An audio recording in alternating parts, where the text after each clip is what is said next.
ଥରେ ମା ପାର୍ବତୀ ଓ ଭଗବାନ ଶିବ ଶଙ୍କର କୈଳାସ ପର୍ବତରେ ବସି କଥା ହେଉଥିବା ସମୟରେ ମା ପାର୍ବତୀ ଶଙ୍କର ଭଗବାନଙ୍କୁ ପଚାରିଲେ, ପ୍ରଭୁ ଆପଣ ତ ଆପଣଙ୍କ ସବୁ ଭକ୍ତମାନଙ୍କର ମନୋବାଞ୍ଛାକୁ କ୍ଷଣକରେ ପୂର୍ଣ୍ଣ କରିଦିଅନ୍ତି। ତେଣୁ ମୋ ମନରେ ଏକ ଜିଜ୍ଞାସା ଅଛି କି ଆପଣଙ୍କ କୃପା ପାଇବା ନିମନ୍ତେ ଏମିତି କେଉଁ ବ୍ରତ ଅଛି ଯେ ଯାହାକୁ ଶ୍ରେଷ୍ଠ ମନାଯାଇଛି, ଯେଉଁ ବ୍ରତ ପାଳନରେ ମନୁଷ୍ୟ ଜୀବନର ସବୁ କଷ୍ଟ ଦୂର ହୋଇଥାଏ ଓ ଆପଣଙ୍କ କୃପା ଲାଭ କରି ମନୁଷ୍ୟ ଉଚ୍ଚ ଫଳ ପ୍ରାପ୍ତି ହୋଇଥାଏ। ମହାଦେବ ଉତ୍ତର ଦେଲେ, ଦେବୀ ଆପଣ ତ ଜାଣନ୍ତି ମୋର ଏକ ବ୍ରତ ଅଛି ମହାଶିବରାତ୍ରି।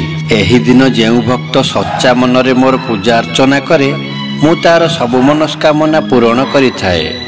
ଆଜି ମୁଁ ମହାଶିବରାତ୍ରି ବ୍ରତ କରି ଏକ ଶିକାରୀ ଭକ୍ତ ଚିତ୍ରଭାନୁଙ୍କର କଥା ଶୁଣାଉଛି। କେମିତି ଭକ୍ତ ଚିତ୍ରଭାନୁ ଅଜାଣତରେ ମୋର ପୂଜା କରି ମୋକ୍ଷ ପ୍ରାପ୍ତି ହୋଇଥିଲା। ଏକଦା ଚିତ୍ରଭାନୁ ନାମକ ଜଣେ ଶିକାରୀ ଥିଲେ। ପ୍ରତିଦିନ ଜଙ୍ଗଲକୁ ଯାଇ ପଶୁମାନଙ୍କୁ ଶିକାର କରି ତାର ପରିବାର ପ୍ରତିପୋଷଣ କରୁଥିଲେ। ଥରେ ଚିତ୍ରଭାନୁ ଶିକାର ଉଦ୍ଦେଶ୍ୟରେ ଜଙ୍ଗଲରେ ବୁଲି ବୁଲି ସନ୍ଧ୍ୟା ହୋଇଗଲା, କିନ୍ତୁ କୌଣସି ବି ଶିକାର ମିଳିଲା ନାହିଁ। ସେମିତି ଭୋକ ଶୋଷରେ ବ୍ୟାକୁଳିତ ହୋଇ ଶିକାର କରିବା ଆଶାରେ ଗୋଟିଏ ପୋଖରୀ ନିକଟରେ ଥିବା ବେଲଗଛ ଉପରେ ଚଢ଼ି ବସିଲା। ସେହି ବେଲଗଛ ମୂଳରେ ଶିବଲିଙ୍ଗଟିଏ ଥିଲା, ଯାହାକି ଶୁଖିଲା ପତ୍ରରେ ଢାଙ୍କି ହୋଇଥିଲା। କିନ୍ତୁ ଚିତ୍ରଭାନୁଙ୍କୁ ଏ ବିଷୟରେ କିଛି ବି ଜଣା ନଥିଲା। ଚିତ୍ରଭାନୁ ଅଜାଣତରେ ସେହି ବେଲଗଛରୁ କିଛି ବେଲପତ୍ର ଛିଣ୍ଡାଇ ତଳକୁ ପକାଇଦେଲେ ଓ ତାହା ଆସି ଗଛ ମୂଳରେ ଥିବା ଶିବଲିଙ୍ଗ ଉପରେ ପଡ଼ିଲା। ଏହି ପ୍ରକାରେ ସାରାଦିନ ଭୋକ ଶୋଷରେ ଥିବା ଚିତ୍ରଭାନୁଙ୍କ ଦ୍ୱାରା ଶିବଲିଙ୍ଗ ଉପରେ ବେଲପତ୍ର ଚଢ଼ାଯାଇ ଚିତ୍ରଭାନୁଙ୍କର ବ୍ରତ ବି ହୋଇଗଲା। ଏହା ଶୁଣି ମାତା ପାର୍ବତୀ କହିଲେ, ମୁଁ ଜାଣିଛି ପ୍ରଭୁ, ଏସବୁ ଆପଣଙ୍କ ଲୀଳା। ଆପଣ ଆପଣଙ୍କ ଭକ୍ତଙ୍କର ସଦାସର୍ବଦା ପରୀକ୍ଷା ନେଉଥାନ୍ତି, ଯାହାଦ୍ୱାରା ଆପଣଙ୍କ ଭକ୍ତକୁ ଉତ୍ତମ ଜୀବନ ପ୍ରାପ୍ତି ହୋଇଥାଏ। ଭଗବାନ ଭୋଳାନାଥ ମା ପାର୍ବତୀଙ୍କ ମୁଖରୁ ଏହି କଥା ଶୁଣି ହସି ହସି କହିଲେ, ଦେବୀ ପାର୍ବତୀ ମୁଁ ଏବେ ଆଗକୁ କ'ଣ ହେଲା କହୁଛି। ରାତ୍ରିର ଗୋଟିଏ ପ୍ରହର ବିତି ଯାଇଥିଲା। ଚିତ୍ରଭାନୁ ଶିକାର ଆଶାରେ ଏପର୍ଯ୍ୟନ୍ତ ସେହି ବେଲବୃକ୍ଷରେ ବସି ରହିଥିଲା। କିଛି ସମୟ ପରେ ଗୋଟିଏ ମୃଗୁଣୀଟିଏ ପାଣି ପିଇବା ପାଇଁ ସେହି ପୋଖରୀ କୂଳକୁ ଆସିଲା। ଚିତ୍ରଭାନୁ ଧନୁରେ ଶରଟିଏ ଯୋଖି ମୃଗୁଣୀଟିକୁ ଲକ୍ଷ୍ୟ କରିବାରୁ ମୃଗୁଣୀଟି କହିଲା, ରୁହ ଶିକାରୀ ରୁହ, ମୋତେ ଦୟା କର, ମୁଁ ଗର୍ଭବତୀ ଅଛି। ତୁମେ ଏକା ସାଙ୍ଗରେ ଦୁଇଟି ଜୀବନ ହତ୍ୟା କର ନାହିଁ, ଏହା ଅନ୍ୟାୟ ଅଟେ। ଦୟାକରି ମୋତେ ଛାଡ଼ି ଦିଅ। ମୁଁ କଥା ଦେଉଛି, ମୁଁ ସନ୍ତାନ ଜନ୍ମ ଦେଲା ପରେ ଶୀଘ୍ର ହିଁ ତୁମ ପାଖକୁ ଆସିଯିବି। ସେତେବେଳେ ମୋତେ ମାରିଦେବ। ଶିକାରୀଟିର ଏହି ଗର୍ଭବତୀ ମୃଗୁଣୀ ଉପରେ ଦୟାଭାବ ଆସିଗଲା। ତା କଥା ଉପରେ ବିଶ୍ୱାସ ରଖି ତାକୁ ଛାଡ଼ିଦେଲା ଓ ଭାବିଲା ତାପରେ ଅନ୍ୟ କୌଣସି ପଶୁ ଆସିଲେ ତାକୁ ଶିକାର କରିବି। କିଛି ସମୟ ଅପେକ୍ଷା କରିବା ପରେ ଆଉ ଗୋଟିଏ ମୃଗୁଣୀ ସେହି ପୋଖରୀ ଆଡ଼କୁ ଆସିଲା। ଏହା ଦେଖି ଚିତ୍ରଭାନୁ ଅତ୍ୟନ୍ତ ଖୁସି ହୋଇଗଲା। ମୃଗୁଣୀଟି ପୋଖରୀର ନିକଟତର ହେବାରୁ ଚିତ୍ରଭାନୁ ଧନୁରେ ବାଣ ଚଢ଼ାଇଲା। ଶିକାରୀକୁ ଦେଖି ମୃଗୁଣୀଟି ବିନମ୍ରତାପୂର୍ବକ କହିବାକୁ ଲାଗିଲା, ହେ ଶିକାରୀ ଭାଇ, ମୁଁ ମୋର ପତିକୁ ଖୋଜି ବୁଲୁଛି, ମୋ ଉପରେ ଦୟା କର। ମୁଁ ମୋର ପତିକୁ ଦେଖା କରି ଶୀଘ୍ର ହିଁ ତୁମ ପାଖକୁ ଫେରି ଆସିବି, ତାପରେ ତୁମେ ମୋତେ ମାରିଦେବ। ଏହି କଥା ଶୁଣି ଚିତ୍ରଭାନୁଙ୍କ ମନରେ ପୁଣି ଦୟାଭାବ ଆସିଲା ଓ ଭାବିଲେ, ଆଜି ଏମିତି କ'ଣ ହେଉଛି? ମୋ ପାଖକୁ ଆସୁଥିବା ଶିକାରୀକୁ ମାରିବାକୁ ମୋ ମନ ଚାହୁଁନାହିଁ କାହିଁକି? ଏତେବେଳକୁ ରାତ୍ରିର ଅନ୍ତିମ ପ୍ରହର ଶେଷ ହେବାକୁ ଥାଏ। କିଛି ସମୟ ପରେ ଆଉ ଗୋଟିଏ ମୃଗୁଣୀ ତା ନିଜ ସନ୍ତାନମାନଙ୍କୁ ସାଙ୍ଗରେ ନେଇ ସେଠାରେ ପହଞ୍ଚିଲା। ଶିକାରୀଟି ଭାବିଲା, ଏଥର ଏହି ଶିକାରକୁ ମୁଁ ଆଉ ଯିବାକୁ ଦେବିନି। କିଛି ଶୁଣିବା ପୂର୍ବରୁ ଏହି ଶିକାର ପାଇଁ ମୁଁ ମୋର ଧନୁରେ ତୀର ଚଢ଼େଇ ଦିଏ। ଲକ୍ଷ୍ୟ କରୁ କରୁ ମୃଗୁଣୀଟି କହିବାକୁ ଲାଗିଲା, ହେ ଶିକାରୀ ଭାଇ, ମୋତେ ଦୟାକରି ଛାଡ଼ି ଦିଅନ୍ତୁ। ମୁଁ ମୋର ଏହି 3 ସନ୍ତାନଙ୍କୁ ତାଙ୍କ ପିତାଙ୍କ ଦାୟିତ୍ୱରେ ଦେଇ ତୁମ ପାଖକୁ ଫେରି ଆସିବି। ଶିକାରୀଟି କହିଲା, ନାଇଁ ନାଇଁ, ତୁ ମୋତେ ବୋକା ଭାବିଛୁ ବୋଧେ। ଏମିତିରେ ମୁଁ 2 ଥର ଶିକାର ଛାଡ଼ି ସାରିଲିଣି। ଏବେ ମୁଁ 3ୟ ଥର ଶିକାରକୁ ହାତ ଛଡ଼ା ହେବାକୁ ଦେବି ନାହିଁ। ତତେ ଛାଡ଼ିଦେଲେ ମୋ ପିଲାଛୁଆ ଖାଇବେ କ'ଣ? ଏହା ଶୁଣି ମୃଗୁଣୀଟି କହିଲା, ଭାଇ, ତୁମେ ଯେମିତି ତୁମ ପିଲାମାନଙ୍କର କଥା ଚିନ୍ତା କରୁଛ, ସେମିତି ମୋର ମଧ୍ୟ ମୋ ପିଲାମାନଙ୍କ ପ୍ରତି ସ୍ନେହ ମମତା ଅଛି। ମୋର ଛୋଟ ଛୋଟ ପିଲାମାନଙ୍କ ଉପରେ ଦୟା କର। ମୁଁ ମାତ୍ର କିଛି ସମୟ ପାଇଁ ମୋର ଜୀବନ ଭିକ୍ଷା ମାଗୁଛି। ମୋତେ ବିଶ୍ୱାସ କର, ମୁଁ ଏମାନଙ୍କୁ ତାଙ୍କ ପିତାଙ୍କ ପାଖରେ ଛାଡ଼ି ଶୀଘ୍ର ତୁମ ପାଖକୁ ଫେରି ଆସିବି।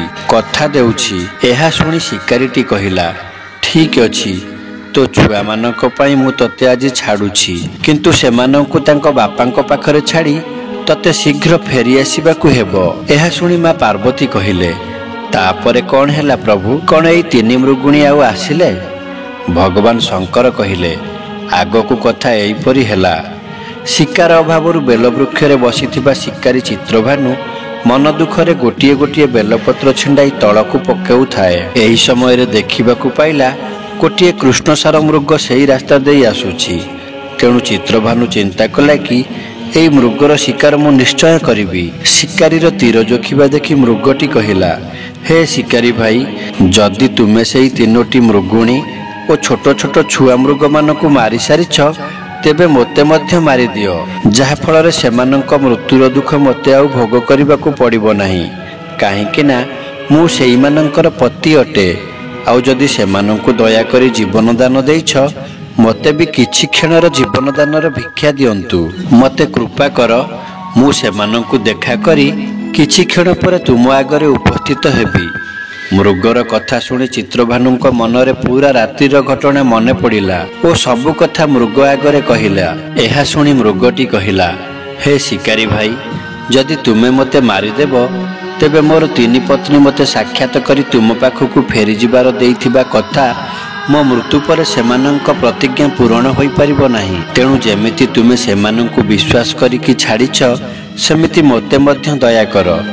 ମୁଁ ସେମାନଙ୍କୁ ଦେଖା କରି ଆମେ ସମସ୍ତେ ତୁମ ସାମ୍ନାରେ ଯଥାଶୀଘ୍ର ଉପସ୍ଥିତ ହେଇଯିବୁ। ଅଜାଣତରେ ଶିବରାତ୍ରି ଉପବାସ କରି ଶିବଲିଙ୍ଗରେ ବେଲପତ୍ର ଚଢ଼ାଇ ଚଢ଼ାଇ ଶିକାରୀ ଚିତ୍ରଭାନୁଙ୍କର ନିଷ୍ଠୁର ହୃଦୟ ନିର୍ମଳ ହୋଇଯାଇଥିଲା।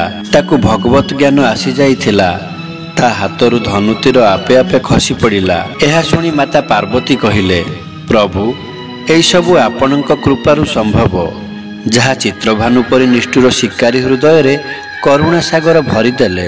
ତାପରେ ସେହି ମୃଗ ଓ ତାର ସପରିବାର ସହିତ ଆସି ଉପସ୍ଥିତ ହୋଇଗଲା ଓ ସେମାନଙ୍କୁ ଶିକାର କରିବା ପାଇଁ ଚିତ୍ରଭାନୁଙ୍କୁ କହିଲେ। ପଶୁମାନଙ୍କ ପାଖରେ ଏପରି ସତ୍ୟତା, ଏକତା ଓ ପ୍ରେମ ଭାବ ଦେଖି ଚିତ୍ରଭାନୁଙ୍କୁ ବଡ଼ ଦୟା ଲାଗିଲା। ତା ଆଖିରୁ ଧାର ଧାର ଲୁହ ଝରିବାକୁ ଲାଗିଲା। ସେହି ନିରୀହ ମୃଗମାନଙ୍କୁ ନ ମାରି ନିଜର ଦୟାଳୁ ଓ କୋମଳ ହୃଦୟରୁ ଧନ୍ୟବାଦ ଦେଇ ଛାଡ଼ିଦେଲା। ଏହା ଶୁଣି ମା ପାର୍ବତୀ କହିଲେ, ଆପଣଙ୍କ ଶିବରାତ୍ରି ବା ଜାଗର ବ୍ରତରେ ଅନେକ ମାହାତ୍ମ୍ୟ ରହିଛି। ଏହି ବ୍ରତ କରି ଜଣେ ନିଷ୍ଠୁର ଶିକାରୀ ବି ଦୟାଳୁ ହୋଇପାରିଲା। ଏହା ଶୁଣି ସ୍ୱର୍ଗର ଦେବାଦେବୀମାନେ ଭଗବାନ ଶିବଶଙ୍କର ଓ ମାତା ପାର୍ବତୀଙ୍କ ଉପରେ ଫୁଲର ବର୍ଷା କରିବାକୁ ଲାଗିଲେ।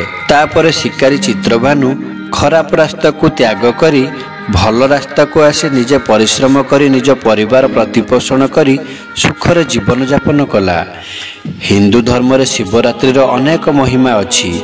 କୁହାଯାଏ କି ଏହି ଦିନ ଭଗବାନ ଶିବଶଙ୍କର ଓ ମାତା ପାର୍ବତୀଙ୍କର ବିବାହ ହୋଇଥିଲା। ଏହି ଦିନ ପ୍ରତ୍ୟେକ ଶିବ ମନ୍ଦିରରେ ଜାଗର ପୂଜାର ଆୟୋଜନ ହୋଇଥାଏ। ଆଉ ମଧ୍ୟ କୁହାଯାଏ, ସାଗର ମନ୍ଥନ ବେଳେ ନିର୍ଗତ ହୋଇଥିବା ହଳାହଳ ବିଷକୁ ଭଗବାନ ଶିବଶଙ୍କର ପାନ କରି ନିଜେ ନୀଳକଣ୍ଠ ହୋଇଥିଲେ। ଏହି ବିଷର ଜ୍ୱାଳାରୁ ରକ୍ଷା କରିବା ନିମନ୍ତେ ସମସ୍ତ ଦେବାଦେବୀ ଓ ମନୁଷ୍ୟମାନେ ଏହି ଦିନ ଜାଗର ଜାଳି ରାତ୍ର ଉଜାଗର ରହିଥିଲେ।